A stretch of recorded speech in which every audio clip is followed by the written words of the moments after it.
Hello everyone, कैसे हैं आप सभी। आई होप अच्छे एंड स्वस्थ होंगे। और कैसे चल रही है आप सभी की तैयारी।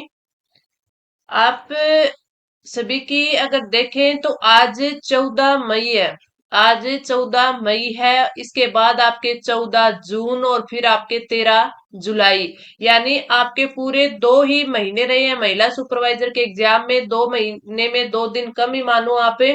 तो इसमें आप कितनी तैयारी कर पाते हो, कितनी प्रैक्टिस कर पाते हो, कितनी अच्छे से आप अपनी तैयारी करके जाओगे, अच्छा एग्जाम करके आओगे, ये आप पर है।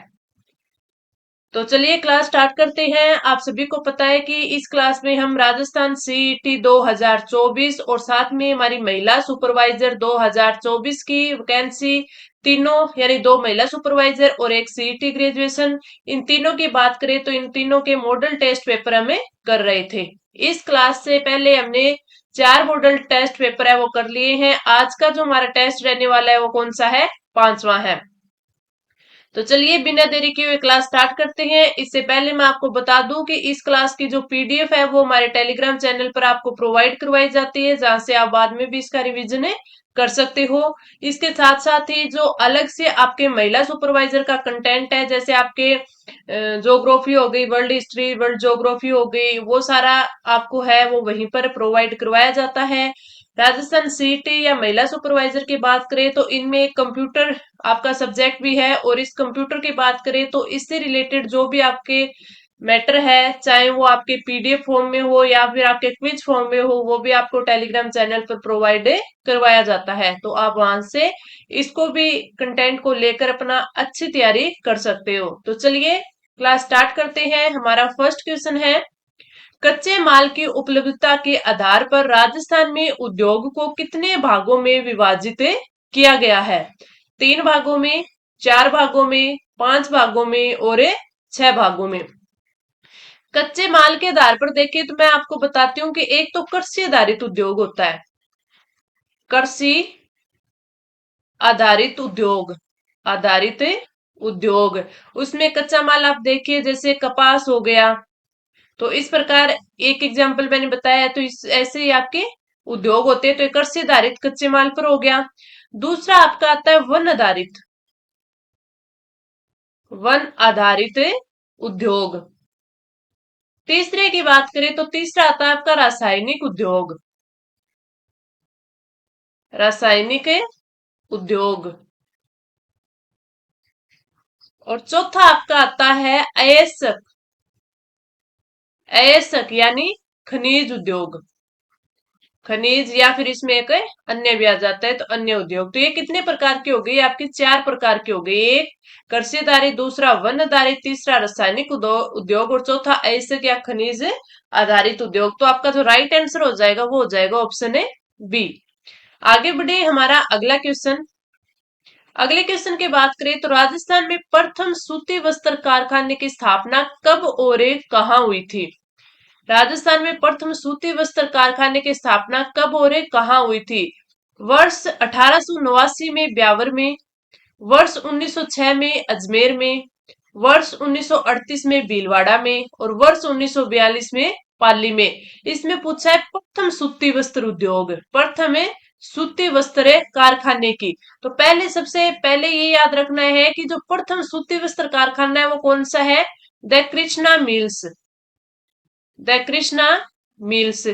सबसे पहले ये याद रखना है ना, फिर इसके बाद में याद रखेंगे कि इसकी स्थापना कब हुई थी, वह कहाँ हुई थी और किसने की थी। सेठ दामोदर दास,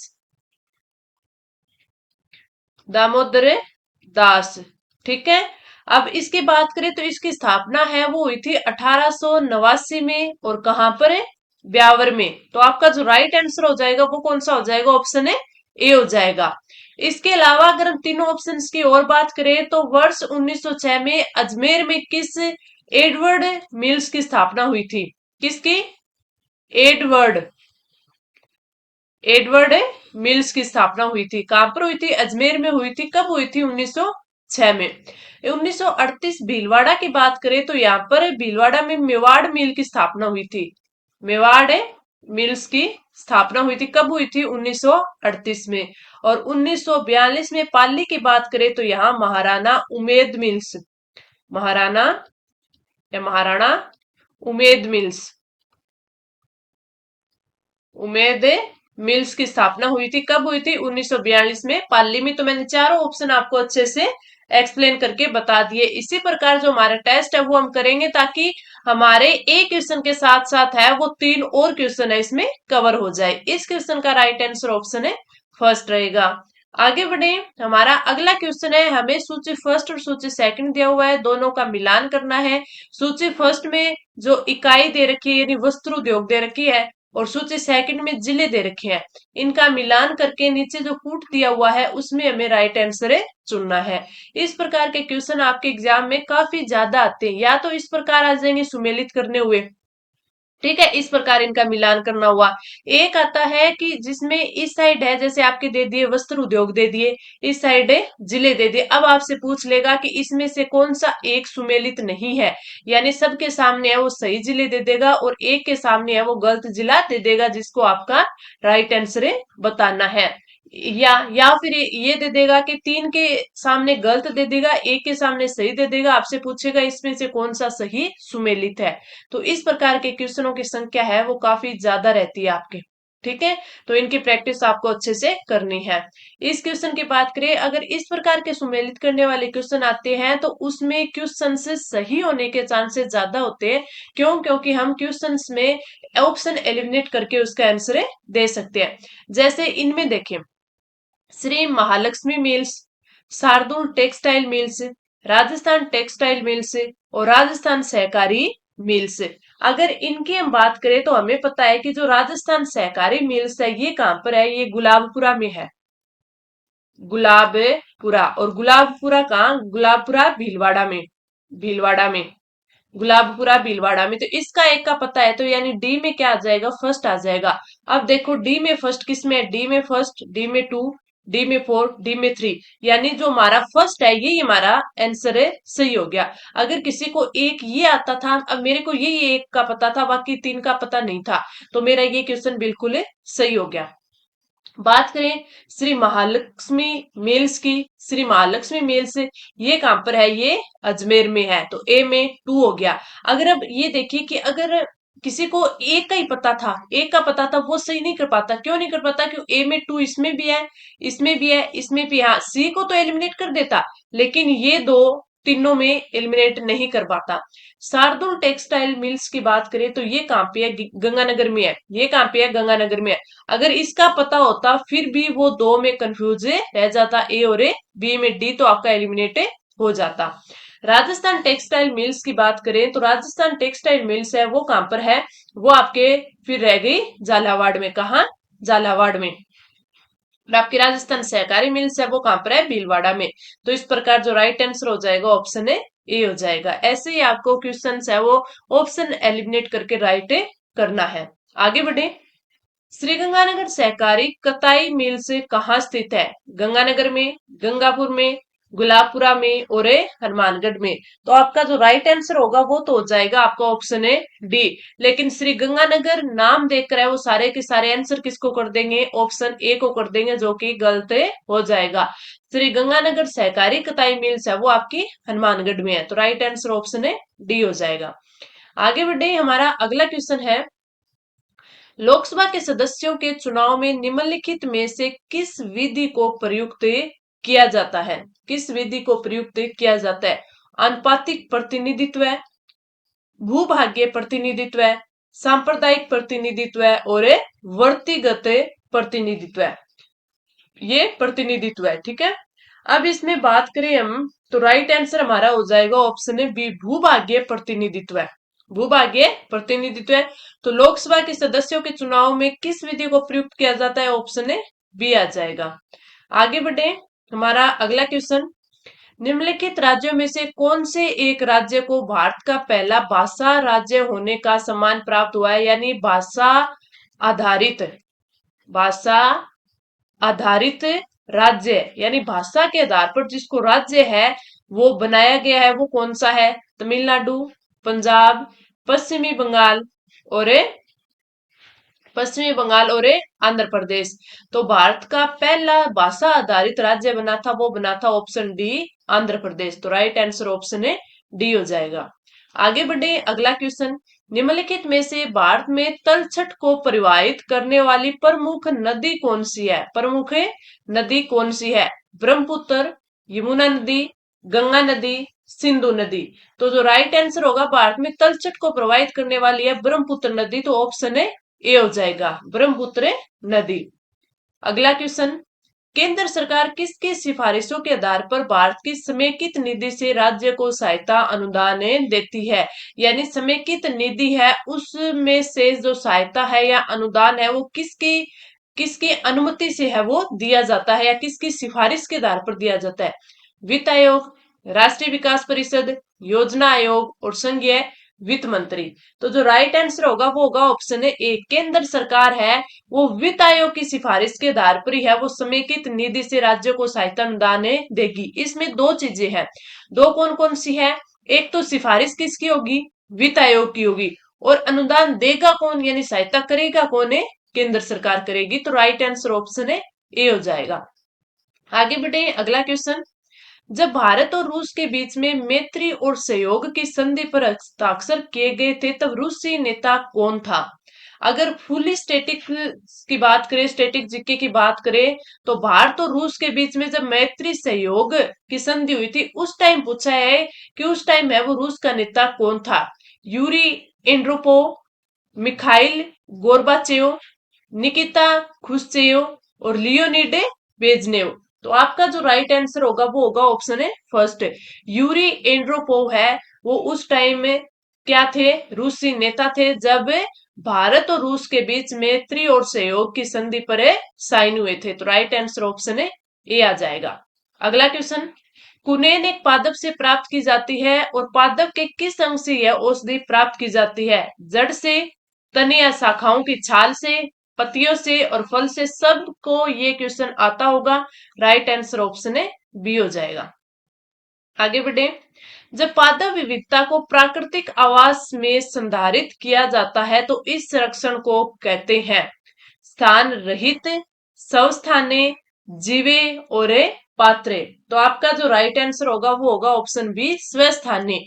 क्या बोला है? प्राकृतिक आवास यानी खुद के स्थान पर, यानी स्वस्थाने। तो राइट आंसर ऑप्शन है बी। अगला क्वेश्चन। आदमी के कंठ के किस भाग को आउटू उद्वर्ध यानी एडम्स एप्पल कहा जाता है? आउटू उद्वर्ध यानी एडम्स एप्पल कहा जाता है?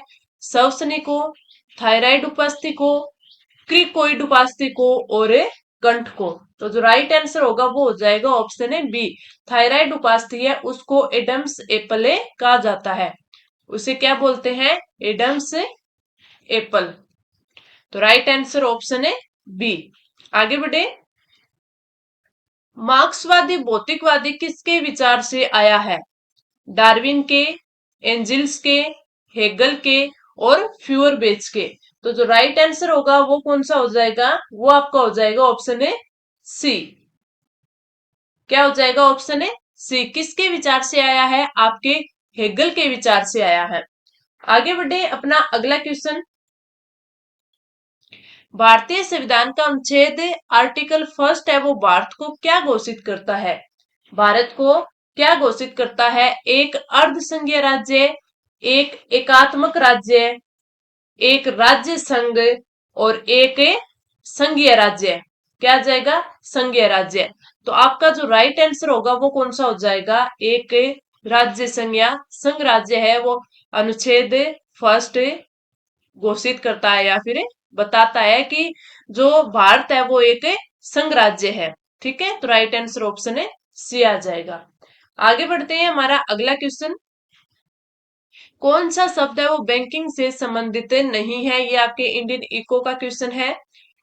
SLR, साउदी जमा, CRR और NEER। तो आपका जो राइट आंसर होगा वो कौन सा हो जाएगा? वो होगा आपका जो NEER है वो बैंकिंग से संबंधित नहीं है। CRR भी है, SLR भी है और साउदी जमा भी है। तो राइट आंसर ऑप्शन है डी हो जाएगा। अगला question. The general theory of employment, interested and money नामक पुस्तक किस वर्ष में प्रकाशित है? आपके इंडिया जो इको है उसका फेवरेट क्वेश्चन है ये, यानी वेरी इंपॉर्टेंट लगा लेना। ये पुस्तक काफी बार पूछी जाती है कि the general theory of employment interested and money नामक पुस्तक है वो कब प्रकाशित हुई थी? 1964 में, 1936 में, 1930 में और 1932 में। तो ये हुई थी 1936 में। राइट आंसर ऑप्शन है बी हो जाएगा। आप कमेंट करके बताना कि पुस्तक है वो किसकी है, पुस्तक किसकी है। आगे बढ़े, अगला क्वेश्चन। उत्पादन का कोई भी कारक आर्थिक लगान यानी अधिशेष अर्जित कर सकता है जब इसकी आपूर्ति इस प्रकार की होगी। आपूर्ति है वो इस प्रकार की होगी, पूर्ण बेलोच होगी, लोचदार स्वरूप की होगी, पूर्ण लोचदार होगी, या फिर ये सभी। तो इसका जो राइट आंसर होगा वो क्या होगा कि ये जो लोचदार स्वरूप की होगी, तब उत्पादन का कोई भी कारक है वो आर्थिक लगान यानी अधिशेष है वो अर्जित कर सकता है जब इसकी जो आपूर्ति है वो पूर्ण लोचदार स्वरूप की होगी। तो राइट आंसर ऑप्शन है बी।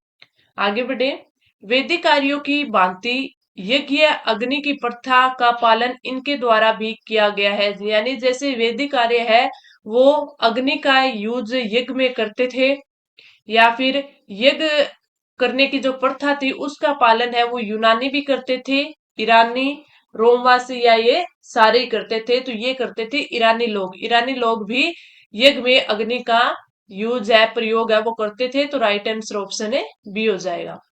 अगला क्वेश्चन, निम्नलिखित वैदिक संहिताओं में से भारतीय संगीत का उद्गम किसमें से खोजा जा सकता है? यजुर्वेद, अथर्ववेद, साम ऋग्वेद और सामवेद। तो आपका जो राइट आंसर होगा वो इसने ये पूछा है कि संगीत का उद्गम है वो किस वेद से हुआ है, या फिर किस वेद को संगीत वेद भी कहा जाता है। तो ये सामवेद को संगीत वेद भी कहा जाता है।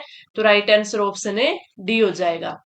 अगला क्वेश्चन, प्राचीन भारत के प्राचीनतम बौद्ध विश्वविद्यालय का नाम है बताइए। प्राचीन भारत के प्राचीनतम बौद्ध विश्वविद्यालय, ओडानथापुरी, कांची, तक्षशिला और नालंदा। तो right answer option D, Nalanda है वो प्राचीनतम बौद्ध विश्वविद्यालय था। राइट आंसर ऑप्शन है डी। अगला क्वेश्चन है, पृथ्वी पर सबसे अधिक गर्म स्थान कौन सा है? तप्त, तप्त यानी गर्म स्थान। जकोबाबाद पाकिस्तान में, अटाकाम पेरू में, डेथ वैली कैलिफोर्निया में और अल अजीजिया लीबिया में। आपके वर्ल्ड ज्योग्राफी का इंपॉर्टेंट क्वेश्चन है। तो आपका जो राइट आंसर हो जाएगा वो हो जाएगा कैलिफोर्निया। डेथ वैली कैलिफोर्निया है वो पृथ्वी का सबसे अधिक गर्म स्थान है। तो राइट आंसर ऑप्शन है सी। अगला क्वेश्चन, भारत का संपूर्ण क्षेत्रफल कितना है? तो इसमें अगर आप देखें तो आपका जो राइट आंसर है वो कौन सा हो जाएगा? 32,87,263, 32,87,263 है वो भारत का संपूर्ण क्षेत्रफल है। 3,42,263 किसका है? आपके राजस्थान का है, ये भी आपको ध्यान रखना है। और इसको मील में कितना है अपने राजस्थान का वो भी आप कमेंट करके बताना, क्योंकि ये भी काफी बार आपसे पूछा जाता है। जो राजस्थान का क्षेत्रफल है वो भारत का कितना है? 10.41% है वो क्षेत्रफल है, ये भी आप याद रखना। आगे बढ़े, हमारा अगला क्वेश्चन, आधारिक लोकतंत्र किससे संबंधित है? आधारिक लोकतंत्र किससे संबंधित है? शक्तियों का विकेंद्रीकरण, पंचायती राज प्रणाली, शक्तियों का हस्तांतरण और उपरोक्त सभी। तो इसमें सारे ही है वो लोकतंत्र के रूप होते हैं। शक्तियों का विकेंद्रीकरण भी होता है, पंचायती राज प्रणाली भी है, शक्तियों का हस्ताक्षरण भी है। तो राइट आंसर ऑप्शन है डी हो जाएगा। अगला क्वेश्चन, उपनिषद शब्द का शाब्दिक रूप से अर्थ होता है। उपनिषद का शाब्दिक रूप से अर्थ कौन सा होता है? पास बैठना, स्वर पाठन यानी स्वर पाठ, सस्वर पाठ, ज्ञान और बुद्धिमत्ता। तो राइट आंसर हो जाएगा ऑप्शन ए, उपनिषद का अर्थ होता है पास बैठना। Right answer option A. अगला क्वेश्चन है, जब पंडित ने दक्षिण भारत का आईकरण किया वे थे, यानी कौन से मनीषी या पंडित थे जिन्होंने दक्षिणी भारत का आईकरण किया था? आईकरण किया था। अगस्त्य, विश्वामित्र, यज्ञवल्क्य और वशिष्ठ। तो वो मनीषी थे अगस्त्य जिन्होंने दक्षिणी भारत का आयकरण किया था। तो राइट आंसर ऑप्शन है ए। ये कुछ एक क्वेश्चन ऐसे हैं जो बिल्कुल ही बहुत कम है जो हम बच्चे हैं जो इनका राइट आंसर है वो कर पाते हैं, क्योंकि ये क्वेश्चन से कई सारे बुक्स में नहीं दिए जाते, किसी किसी बुक में होते हैं तो हम बहुत कम पढ़ते हैं, इसलिए ये क्वेश्चन वो होते हैं जो हम एग्जाम में छोड़कर आते हैं, लेकिन अब हमें ये छोड़कर नहीं आने। अगला क्वेश्चन, किसी कण को साम्य अवस्था में रखने के लिए बलों की न्यूनतम संख्या है वो कितनी होनी चाहिए? 3, 4, 1 और 2। तो जो बल होगे उसकी संख्या होती है 3 जब कण है वो साम्य अवस्था में होगा। तो राइट आंसर ऑप्शन है ए। अगला क्वेश्चन, पृथ्वी पर सबसे लंबी पर्वतमाला कौन सी है? पश्चिमी कार्डिलेरा, हिमालय पर्वतमाला, एंडीज पर्वतमाला और मध्य अटलांटिक घटक। तो आपका जो राइट आंसर होगा वो कौन सा हो जाएगा? इसमें आपका राइट आंसर हो जाएगा ऑप्शन डी, मध्य अटलांटिक घटक है वो पृथ्वी की सबसे लंबी पर्वतमाला है। तो राइट आंसर ऑप्शन है डी। अगला क्वेश्चन, आज मैं वर्ल्ड ज्योग्राफी के और वर्ल्ड ज्योग्राफी के और इंडियन हिस्ट्री के क्वेश्चन है वो ज्यादा लेके आई हूं, ताकि ये दोनों आपके भी साथ साथ कवर होते रहे। निम्नलिखित देशों में से किस देश में कोई भी खनिज है वो निक्षेपित नहीं है? क्योंकि वर्ल्ड हिस्ट्री है वो तो मैं अलग अलग टॉपिक वैसे ही आपको कंप्लीट करवा दूंगी, तो आपको ज्यादा प्रैक्टिस है वो वर्ल्ड ज्योग्राफी की क्वेश्चन आंसर के फॉर्मेट में करनी है। नॉर्वे, श्रीलंका, स्विट्जरलैंड और ऑस्ट्रिया। तो आपका जो राइट आंसर होगा वो होगा स्विट्जरलैंड। स्विट्जरलैंड में कोई भी खनिज निक्षेप है वो नहीं है। अगला क्वेश्चन, उक्त जन जिससे बाह्य त्वचा बनती है वह है, यानी कौन सा उत्तक है? ये क्या है? उत्तक। कौन सा उत्तक है जिससे बाह्य त्वचा बनती है? रंभजन, गोपक जन, त्वचा जन और वलकुट जन। तो उत्तक जन की बात करें वो है त्वचा जन जिससे बाह्य त्वचा है वो बनती है। तो राइट आंसर ऑप्शन है सी हो जाएगा। अगला क्वेश्चन, रक्त समूह की खोज किसके द्वारा की गई थी? विजमैन, मॉर्गन, लैंडस्टीनर और विलियम हार्वे। तो राइट आंसर हो जाएगा ऑप्शन सी, लैंडस्टीनर। लैंडस्टीनर ने है वो रक्त समूह यानी ओ, ए और बी, इनकी जो आपके ब्लड ग्रुप है इनकी क्या की थी? खोज की थी। तो इसमें ध्यान रखना, ए पॉजिटिव होता है, ए नेगेटिव होता है, बी पॉजिटिव होता है, बी नेगेटिव होता है, ओ पॉजिटिव और ओ नेगेटिव होता है। ओ जो आपका क्या होता है? नेगेटिव होता है, वो व्यक्ति सभी को अपना वर्ल्ड है वो दे सकता है, और ए बी पॉजिटिव होता है वो सभी से ले सकता है। तो राइट आंसर ऑप्शन है सी। अगला क्वेश्चन, वक्र के आकार की द्वार कोशिकाएं किसमें होती हैं? वक्र के आकार की द्वार कोशिकाएं किसमें होती हैं? द्विबीजीय पादपों में, एक बीजी पादपों में, एक और दो दोनों में, या फिर शैवाल में यानी काई में। तो राइट आंसर हो जाएगा ऑप्शन है आपका ए हो जाएगा। क्या हो जाएगा? ऑप्शन ए हो जाएगा। जो आपके द्विबीजीय पादप होते हैं उसमें क्या होती है? उसमें आपके वक्र के आकार की द्वार कोशिकाएं होती हैं। तो आपका राइट आंसर द्विबीजीय पादप। आगे बढ़ते हैं, हमारा अगला क्वेश्चन, डम डम्बेले डम्बेलाकार द्वारा कोशिकाएं किसमें होती हैं? तो इसमें हमारी बात करें तो गेहूं में, आम में, मूंगफली में और चना में डम्बले आकार की कोशिकाएं हैं वो आपके गेहूं में होती है। तो राइट आंसर हो जाएगा ऑप्शन है ए। अगला क्वेश्चन, एक सुई या पिन जल के पृष्ठ पर इसके कारण प्लवमान होती है यानी तैरती है? श्यानता के कारण, आसंजी बल के, पृष्ठ तनाव के, या पृष्ठ ऊर्जा के कारण? तो आपका जो राइट आंसर होगा वो होगा ऑप्शन है सी, पृष्ठ तनाव। एक सुई या पिन जल के पृष्ठ पर किसके कारण तैरती है या फिर डूब जाती है? तो वो पृष्ठ तनाव के कारण है होती है। तो राइट आंसर ऑप्शन है सी। अगला क्वेश्चन, श्वेत फास्फोर सामान्यतः इसके अंतर्गत रखा जाता है, यानी किस में रखा जाता है? ग्लिसरीन में, मिट्टी के तेल में, एल्कोहल में और जल में? तो आपका जो राइट आंसर होगा वो होगा ऑप्शन डी, जो श्वेत फास्फोरस होता है उसको जल में रखा जाता है। अगर अपन बाहर रखते हैं तो वो जल्दी क्या है? आगे पकड़ लेता है। तो इसका राइट आंसर हो जाएगा ऑप्शन डी, जल में श्वेत फास्फोरस को रखा जाता है।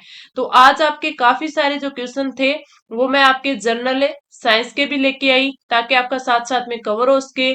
वर्ल्ड ज्योग्राफी, आपके राजस्थान ज्योग्राफी जिसमें हमने आज राजस्थान के उद्योग है वो इसमें कई क्वेश्चन से कवर किया। और इसमें जो स्टैटिक था वो तो था ही स्टैटिक जीके, जो आपका मिक्स रहता है जिससे क्वेश्चन काफी बार पूछे जाते हैं। तो क्लास आपको कैसी लगी कमेंट करके जरूर बताना, अच्छी लगी तो लाइक करना और अपने दोस्तों के साथ है वो शेयर करना, ताकि ज्यादा से ज्यादा बच्चों के पास क्लास है वो पहुंच पाए। तो चलिए अब हम मिलते हैं अगली क्लास में, तब तक के लिए धन्यवाद।